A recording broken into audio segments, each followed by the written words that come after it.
Hello everyone, welcome back. तो आप journal entries के नेक्स्ट सम पर चलते हैं। That is practical question number 5 from your text book.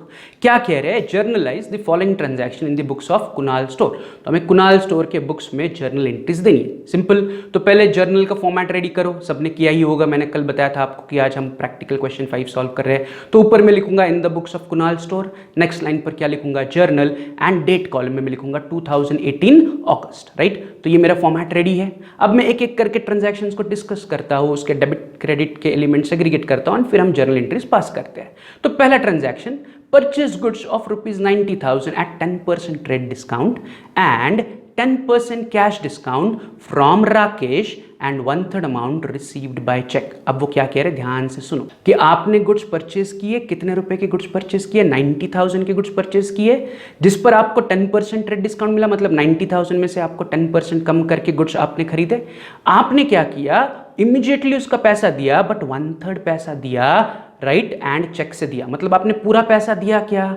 Answer is no. आप सिर्फ 1/3 पैसा चेक से दे रहे हो। मतलब बचा हुआ पैसा राकेश के नाम पे उधारी बचेगा। मतलब आप गुड्स खरीद रहे हो एंड केवल 1/3 अमाउंट दे रहे हो, बचा हुआ पैसा आपको राकेश को उधारी देना है। राइट। तो अमाउंट कैलकुलेट करने से पहले मैं क्या कर रहा हूं? एलिमेंट सेग्रीगेट कर रहा हूं। तो यहां पर मैं गुड्स परचेज कर रहा हूं, तो purchase account is my first element. Yes और नो?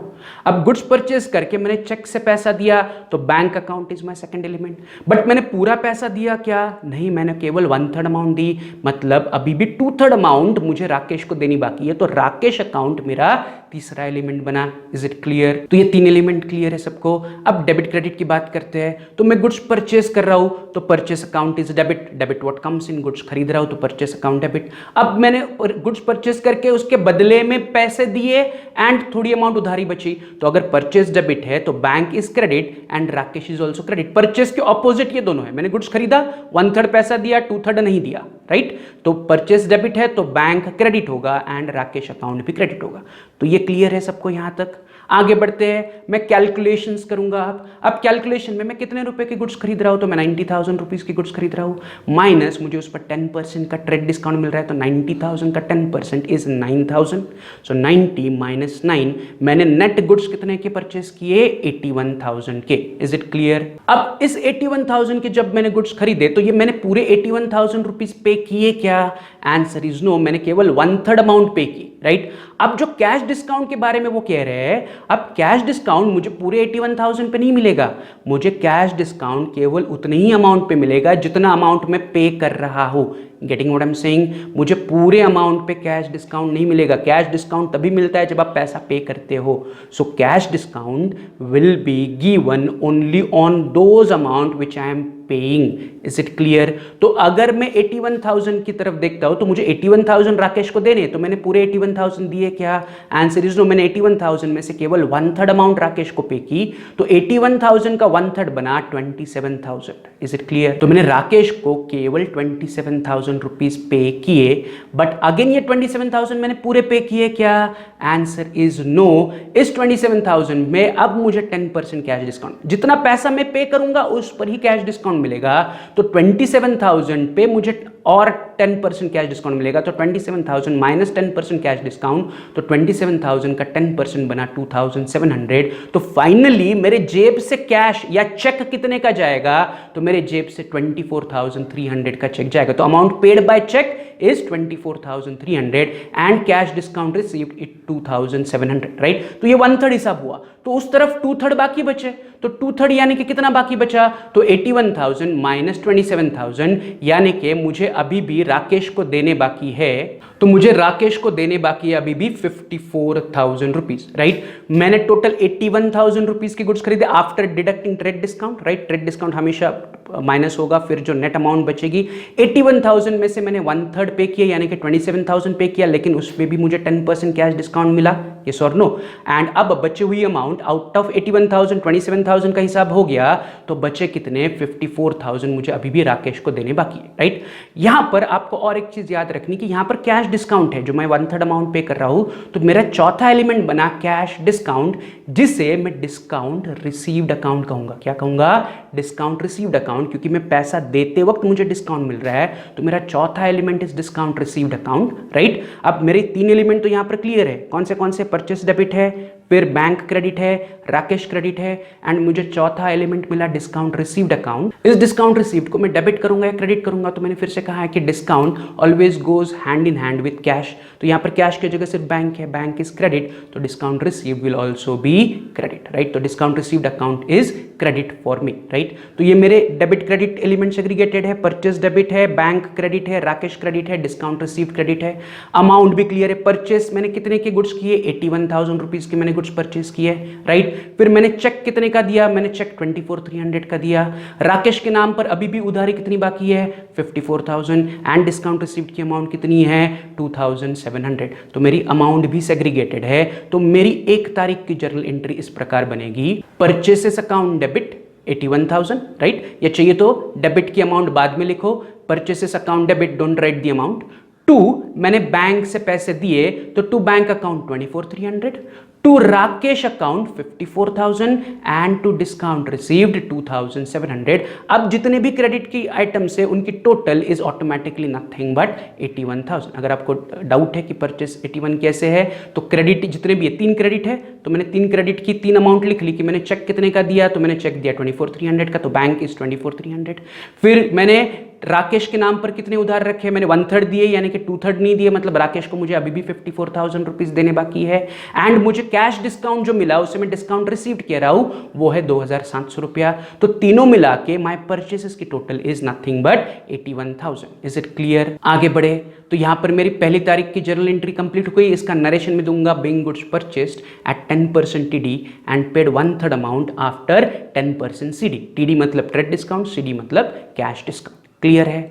चलते हैं 5 तारीख की ट्रांजैक्शन। तो 5 तारीख की ट्रांजैक्शन में वो कह रहे हैं open current account in State Bank of India by depositing 60,000। मैंने स्टेट बैंक ऑफ इंडिया में 60,000 रुपए जमा किए और एक बैंक अकाउंट ओपन किया, राइट। तो वेरी सिंपल, मैंने क्या जमा किया स्टेट बैंक ऑफ इंडिया में, मैं स्टेट बैंक ऑफ इंडिया में जाके पैसे जमा करूंगा। तो my first element is cash account, right. अब ये कैश मैंने कहाँ जमा की, स्टेट बैंक ऑफ इंडिया में, तो सेकंड एलिमेंट बन गया state Bank of India account. अब अगर डेबिट क्रेडिट की बात करें तो फिर से कैश आ रही है या जा रही है, तो कैश इज गोइंग आउट, तो cash is credit. And cash कहाँ जा रही है, स्टेट बैंक ऑफ इंडिया में, तो state Bank of India is debit. Very simple, पहले भी हमने की हुई ट्रांजैक्शन है, यस और नो। तो मुझे 2 एलिमेंट मिल गया, डेबिट क्रेडिट मिल गया। तो मेरा 5 तारीख का जर्नल एंट्री बनेगा State Bank of India account debit 60,000 to cash account 60,000। नीचे नरेशन लिखूंगा, being current account open in State Bank of India. मैंने स्टेट बैंक ऑफ इंडिया में करंट अकाउंट ओपन किया, राइट। इस पर भी हमने डिस्कशन किया है, बिजनेसमैन बैंक में हमेशा करंट अकाउंट ओपन करेगा। Is it clear? तो बिजनेस के नाम पर जो बैंक में अकाउंट ओपन करते हो उस अकाउंट के टाइप को कहते हैं current account. Current account, saving account, fix deposit, अलग अलग टाइप के अकाउंट्स होते हैं। तो आपने करंट अकाउंट ओपन किया फॉर द बिजनेस पर्पस। तो जर्नल एंट्री क्लियर है, नरेशन क्लियर है। चलते हैं 8 तारीख के ट्रांजैक्शन पर। तो वो कह रहे हैं कैश परचेसेस ₹85,000। कैश परचेसेस का मतलब क्या है, आपने कैश दे के गुड्स परचेस किए, सिंपल। कैश परचेसेस, कैश दे के गुड्स परचेस किए, राइट। तो मेरे यहां पर 2 एलिमेंट क्या बने, एक बना कैश अकाउंट क्योंकि कैश दे रहा हूं, एंड दूसरा मैं गुड्स परचेस कर रहा हूं, तो दूसरा एलिमेंट बन गया परचेस अकाउंट। कैश जा रही है, कैश क्रेडिट, गुड्स आ रहे हैं, गुड्स डेबिट, यानी कि परचेसेस डेबिट। ये भी सिंपल है। कैश परचेसेस, कैश परचेसेस का मतलब कैश देके गुड्स परचेस किया, या गुड्स परचेस किया एंड इमीडिएटली कैश पे किया, कैश परचेसेस। मैंने गुड्स खरीदा एंड कैश पे किया, तो कैश क्रेडिट, परचेसेस डेबिट। तो मेरी 8 तारीख की जर्नल एंट्री बनेगी purchases account debit 85,000 to cash account 85,000। नीचे नरेशन में लिखूंगा being goods purchase for cash या being cash purchases, right. Up to you क्या लिखना है, यहां तक क्लियर है। चलते हैं 10 तारीख की ट्रांजैक्शन पर। क्या कह रहे हैं, goods sold on credit, goods sold on credit तो तुषार ₹20,000 एट 10% ट्रेड डिस्काउंट। मैंने तुषार को 20,000 रुपए का गुड्स क्रेडिट पर बेचा। तो यहां पर मैं गुड्स बेच रहा हूं, तो sales account is my first element. And उधार बेच रहा हूं, तो किसे उधार बेच रहा हूं, तुषार को, तो Tushar account is my second element, right. Debit credit की बात करें तो मैं गुड्स बेच रहा हूं, तो सेल्स इज क्रेडिट, यस और नो, सेल्स इज क्रेडिट। अगर सेल्स क्रेडिट है तो तुषार ऑटोमेटिकली डेबिट बनेगा। बट यहां पर ट्रेड डिस्काउंट है, तो मैं क्या कर रहा हूं, बस रफली कैलकुलेट कर रहा हूं, goods sold 20,000 minus 10% trade discount यानी कि 2,000, सो 20 माइनस 2, मैंने नेट कितने के गुड्स बेचे, 18,000। तो जब मैं जर्नल एंट्री में अमाउंट लिखूंगा तो मैं डायरेक्टली 18,000 लिखूंगा, ट्रेड डिस्काउंट काट के। We don't record trade discount, right. तो मेरी 10 तारीख की ट्रांजैक्शन बनेगी Tushar account debit 18,000 to sales account 18,000 being goods sold at 10% trade discount. That's it, complete. 10 तारीख भी काफी सिंपल था। चलते हैं 12 तारीख, ये भी सिंपल है। पेड सैलरी ₹4,000, मैंने सैलरी पे किया 4,000। सैलरी पे किया मतलब क्या पे किया, जेब से कैश निकाली तो कैश जा रही है, राइट। क्यों जा रही है, मतलब cash account is my first element, क्यों जा रही है, फॉर सैलरी, तो salary account became my second element. तो cash is first element, salary is second element. Debit credit की बात करें तो कैश जा रही है तो कैश इज क्रेडिट, एंड अगर कैश क्रेडिट है तो सैलरी ऑटोमेटिकली क्या बनेगी, डेबिट बनेगी। तो मेरी 12 तारीख की एंट्री बनेगी salary account debit 4,000 to cash account 4,000 being salary paid, being salary paid. मैंने सैलरी पे किया तो मतलब जेब से 4,000 रुपए निकाले एंड अपने एम्प्लॉयज को बोला ये ले तुम्हारी सैलरी, तो कैश गई फॉर सैलरी। क्लियर है। चलते हैं 16 तारीख की transaction. Tushar return goods of ₹250। Tushar ने 250 रुपए के गुड्स रिटर्न किए, मतलब आपके पास गुड्स वापस आए। कौन से गुड्स वापस आए, जो आपने तुषार को बेचे थे, है कि नहीं। इससे पहले हमने 10 तारीख को तुषार को गुड्स बेचे थे, तो जो गुड्स बेचे थे वो वापस आ रहे हैं। तो गुड्स आ रहे हैं बट कौन से, जो बेचे थे वो वापस आ रहे हैं। तो मेरा पहला एलिमेंट बन गया सेल्स रिटर्न अकाउंट, सेल किए हुए गुड्स रिटर्न आ रहे हैं, तो sales return account is my first element. And कौन रिटर्न कर रहा है, तुषार, तो Tushar is my second element. Clear है। अब डेबिट क्रेडिट की बात करते हैं। सेल्स रिटर्न यानी कि गुड्स अंदर आ रहे हैं, यस और नो, सेल किया हुआ माल वापस आ रहा है, तो sales return will be debit. अगर सेल्स रिटर्न डेबिट है तो तुषार ऑटोमेटिकली क्रेडिट बनेगा, राइट। एंड अमाउंट तो हमारे पास है ही कि 250 रुपीज का गुड्स उसने वापस किया। तो मेरी 16 तारीख की जर्नल एंट्री बनेगी sales return account debit to Tushar account 250 rupees. Narration में मैं लिखूंगा being goods return by Tushar, right. Clear है। आगे बढ़ते हैं 17 तारीख की transaction. Goods taken by Kunal for his private use, right. तो कुणाल शायद इस जो हमारा है कुणाल स्टोर, उसका शायद मालिक है, राइट। एंड कुणाल ने क्या किया, अपने पर्सनल काम के लिए या घरगुती पर्पस के लिए या घर के पर्पस के लिए या प्राइवेट पर्पस के लिए बिजनेस से 2,000 रुपए के गुड्स निकाले, राइट। तो मैंने आपको पहले भी कहा है कि जब आप बिजनेस से प्राइवेट पर्पस के लिए कुछ भी निकालोगे तो हमारा पहला एलिमेंट हमेशा बनेगा ड्रॉइंग्स अकाउंट। क्या बनेगा, ड्रॉइंग्स अकाउंट। तो यहां पर my first element is drawings account. आप प्राइवेट पर्पस या पर्सनल पर्पस के लिए बिजनेस से कैश, गुड्स या कुछ भी निकालोगे तो वो कहलाएगा हमेशा ड्राइंग्स। तो यहां पर मेरा पहला एलिमेंट बनेगा ड्राइंग्स अकाउंट। अब मैंने क्या, किस चीज का ड्राइंग्स किया, तो मैंने गुड्स का ड्राइंग्स किया, तो मेरा सेकंड एलिमेंट बनेगा गुड्स अकाउंट। क्या बनेगा मेरा second element, goods. But again can I write goods in accounting, no. तो मैं उसे क्या लिखूंगा, गुड्स विदड्रॉन। क्या लिखूंगा, गुड्स विदड्रॉन बाय प्रोप्राइटर। क्या लिखूंगा मैं उसे, गुड्स विदड्रॉन बाय प्रोप्राइटर। या I can write goods also. Again इस पर गुड्स लिखना है या गुड्स विदड्रॉन बाय प्रोप्राइटर लिखना है, वो आपके कॉलेज के प्रोफेसर जो बताएंगे उसके हिसाब से आप लिखो। यहाँ पर उसे गुड्स भी कह सकता हूं या गुड्स की जगह I can use the word as goods withdrawn by proprietor. क्या वर्ड यूज कर सकता हूं, goods withdrawn by proprietor. Is it clear. तो मेरा पहला एलिमेंट इज ड्राइंग्स एंड दूसरा element is goods withdrawn by proprietor. Proprietor यानी कि दी ओनर। अब डेबिट क्रेडिट की बात करें तो ड्राइंग्स हमेशा डेबिट होगा, ये मैंने कहा है, उसके नाम नहीं है डीआर, डेबिट से DRAW है कि नहीं। तो ड्राइंग्स इज ऑलवेज डेबिट, ये मैंने आपको कहा था कि लर्न करो, ड्राइंग हमेशा डेबिट होगा। तो ड्राइंग्स इज डेबिट। अगर ड्राइंग डेबिट है तो goods withdrawn by proprietor credit होगा। एंड मेरी 17 तारीख की जर्नल एंट्री बनेगी drawings account debit 2,000 to goods withdrawn by proprietor 2,000। Narration में लिखूंगा being goods taken by Kunal for private use या being goods taken by proprietor for private use, right. तो यहां पर मेरी 17 तारीख की जर्नल एंट्री भी कंप्लीट हुई। चलते हैं 20 तारीख पर। 20 तारीख को कह रहे purchase laptop ₹40,000 from Joshi Electronics at 18% GST and paid by cheque. तो सिंपल है, मैंने लैपटॉप खरीदा एंड चेक से पैसा दे दिया। तो laptop account is my first element and cheque से पैसा पे कर रहा हूं यानी कि bank account is my second element. Laptop account and bank account. Debit credit की बात करें तो लैपटॉप खरीद रहा हूं तो लैपटॉप इज डेबिट, यस और नो।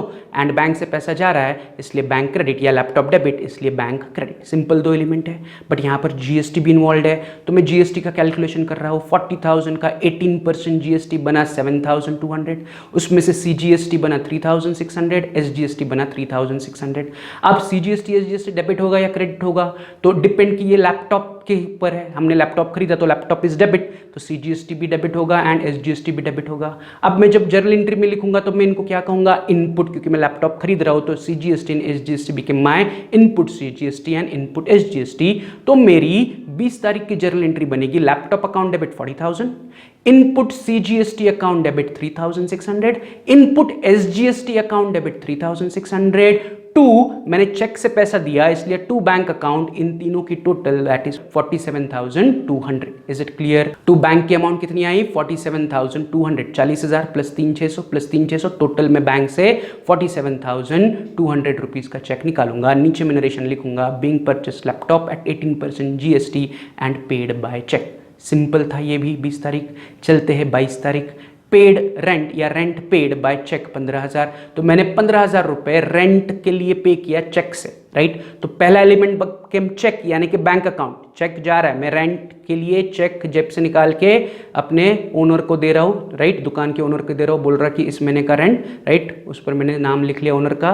तो चेक यानी कि bank account is my first element, and ये मैं चेक क्यों दे रहा हूँ? फॉर रेंट, तो rent account is my second element.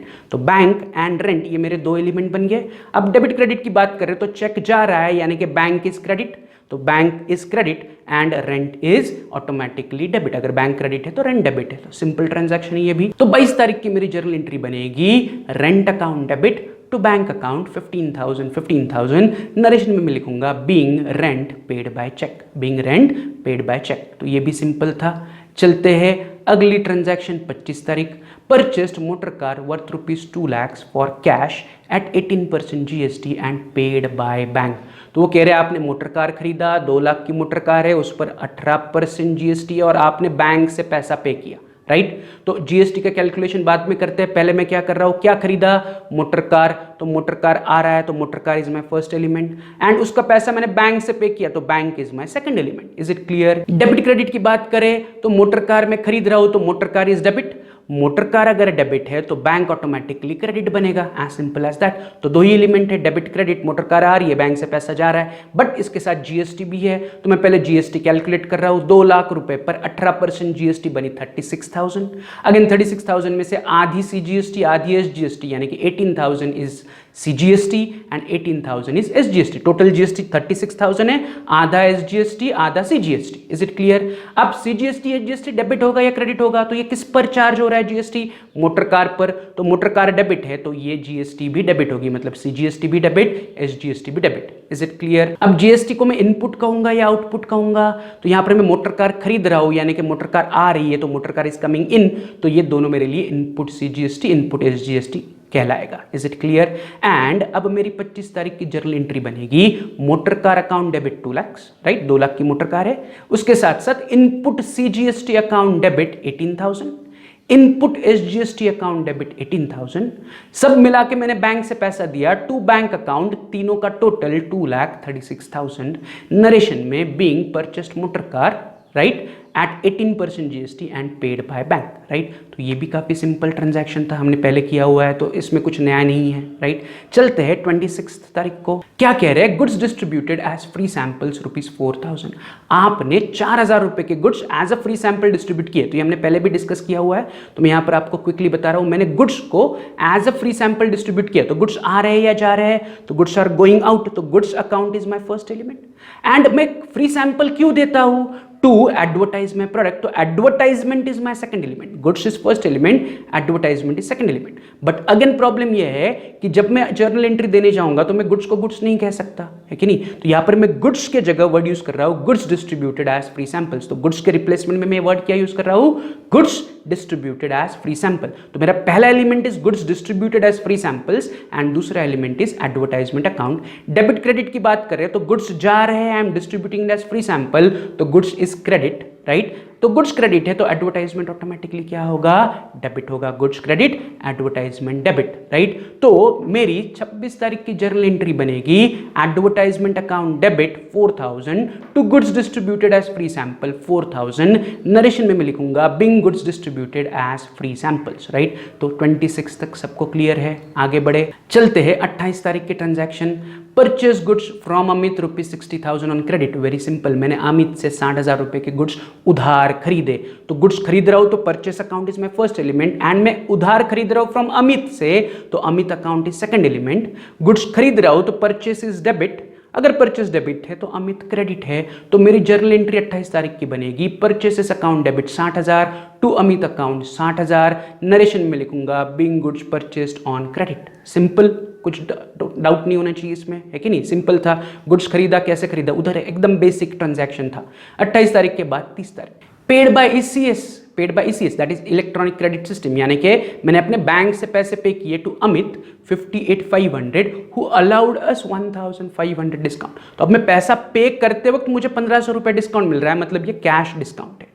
तो अगर मैं डेबिट क्रेडिट या एलिमेंट्स एग्रीगेट करने जाऊंगा तो मैं पैसा पे कर रहा हूं, ईसीएस थ्रू पैसा पे कर रहा हूं। ईसीएस मतलब मैं अपने बैंक अकाउंट से इलेक्ट्रॉनिकली पैसा ट्रांसफर कर रहा हूं। ईसीएस को कहते हैं electronic credit system. Electronic credit system मतलब इलेक्ट्रॉनिकली अपने अकाउंट से पैसा दूसरे के अकाउंट में जाएगा, right, through bank, nothing but it is electronical transfer या बैंक ट्रांसफर या थ्रू इंटरनेट ट्रांसफर, राइट। तो मैंने अपने बैंक से पैसे पे किए तो bank account is my first element, पैसा जा रहा है। किसे पे कर रहा हूं? अमित को, तो Amit is my second element. But साथ ही साथ मुझे यहां पर 1,500 रुपए का डिस्काउंट भी मिल रहा है, तो discount is my third element, cash discount is my third element. Cash discount को मैं यहां पर लिखूंगा डिस्काउंट रिसीव्ड अकाउंट। क्या कहूंगा?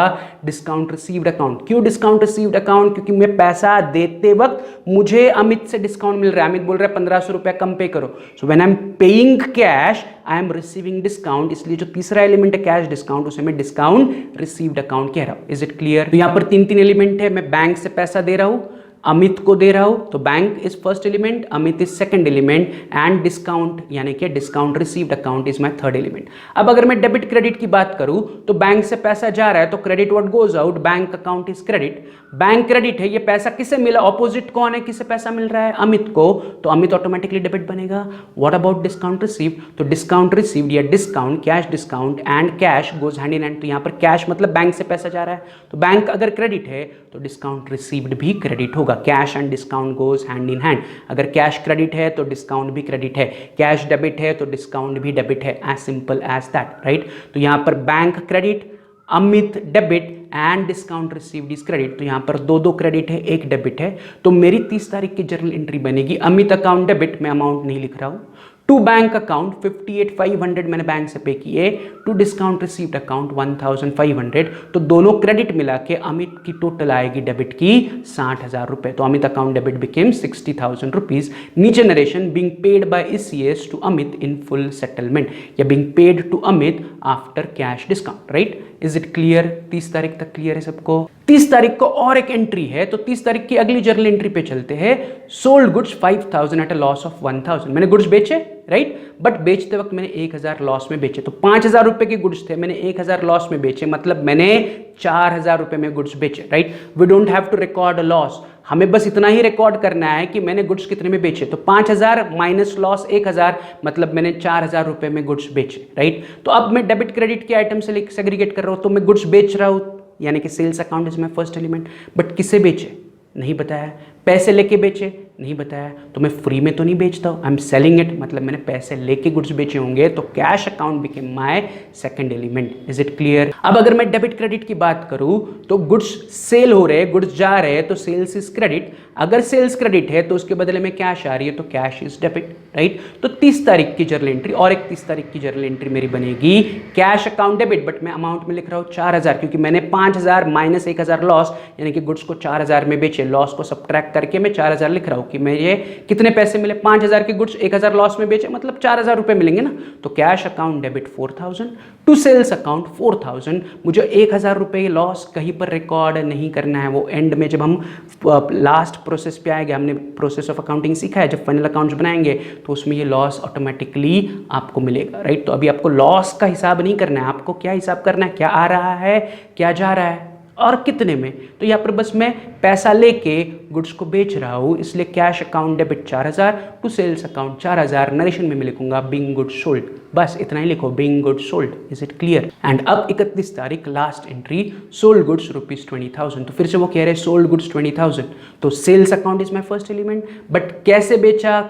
क्रेडिट पे बेचा, कैश पे बेचा, नहीं बताया, ना ही किसे बेचा उसका नाम बताया, मतलब बट ऑब्वियस मैंने पैसे लेके बेचे होंगे, तो cash account is my second element, yes और नो। तो यहां पर सेल्स क्रेडिट बनेगा क्योंकि गुड्स बेच रहा हूं, एंड कैश डेबिट बनेगा। तो 31 तारीख का एंट्री भी सिंपल है, that is cash account debit 20,000 to sales account 20,000 being goods sold. Done. यहाँ पर हमारे 1 तारीख से लेके 31 तारीख तक अगस्त महीने के या कुणाल स्टोर के सारी जर्नल एंट्रीज कंप्लीट हुई। तो आपका होमवर्क है फिर से इसका टोटल करना, राइट, एंड अगले सम दैट इज इलस्ट्रेशन नंबर 7 के लिए फॉर्मेट ड्रॉ करके रखो, राइट। इलस्ट्रेशन 7 में हम कुछ नया पढ़ने वाले हैं। Now we are approaching to the end of our chapter, right. धीरे धीरे करके हमारे अगले 5-6 लेक्चर्स में हमारा first topic that is journal entry complete हो जाएगा, जिसमें हम सारे टेक्स्ट बुक में दिए हुए सम्स कंप्लीट कर रहे हैं, राइट। तो कीप ऑन प्रैक्टिसिंग, जितना ज्यादा प्रैक्टिस करोगे उतना जर्नल एंट्रीज का टॉपिक इजी बनेगा, राइट। तो आज के लेक्चर में हमने ये कंप्लीट किया प्रैक्टिकल क्वेश्चन 5, कल हम सॉल्व करेंगे इलस्ट्रेशन नंबर 7, राइट। तो मिलते हैं कल के लेक्चर में, तब तक see you, have a good day, bye.